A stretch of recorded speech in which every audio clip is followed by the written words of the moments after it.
there is a perfect storm of events that's coming to bear in the National Football League that are going to affect the absolute heart and soul of this game going forward for years to come.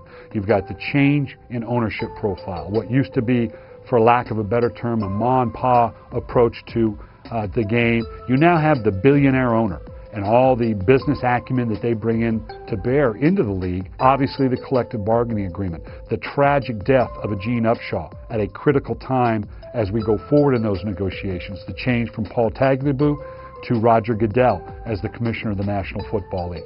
Then not the least of which the economy and how that has put a wrench into everybody's works. So the negotiation between the players union and ownership of the National Football League, it's going to be a fascinating discussion as we go forward, and it's truly going to shape the future, the heart and soul of this game for years to come. The biggest changes in the game over the last few years have really been off the field. I've got a book written by Newt Rockne back in the 1930s, and when you read the basic principles of the game and as he laid out what the priorities are, it's amazing how little the game has actually changed. It's so much more than just the game on the field nowadays. The avalanche of resources, or I should say the absolute infalanche of information that has to be processed, whether it be cable, whether it be .coms, obviously the networks.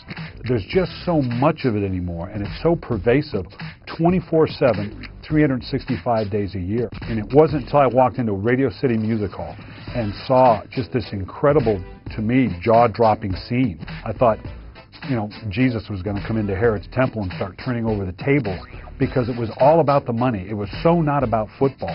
And there is where you really get the sense that it's more than a game. The fact that the NFL draft on that Saturday and Sunday can outdraw both the NHL and the NBA, who are typically in their playoff season, from a ranking standpoint, tells you the interest in the NFL and in acquiring new talent. But I think there are those that are concerned that you can sometimes go to the well too often, particularly the latter part of the season. You're going to begin Thursday nights and you go through Monday night. They're talking about extending the season, another game, another 2 games. And I think there are those that are concerned that they might be choking off the goose that laid the golden egg with overexposure.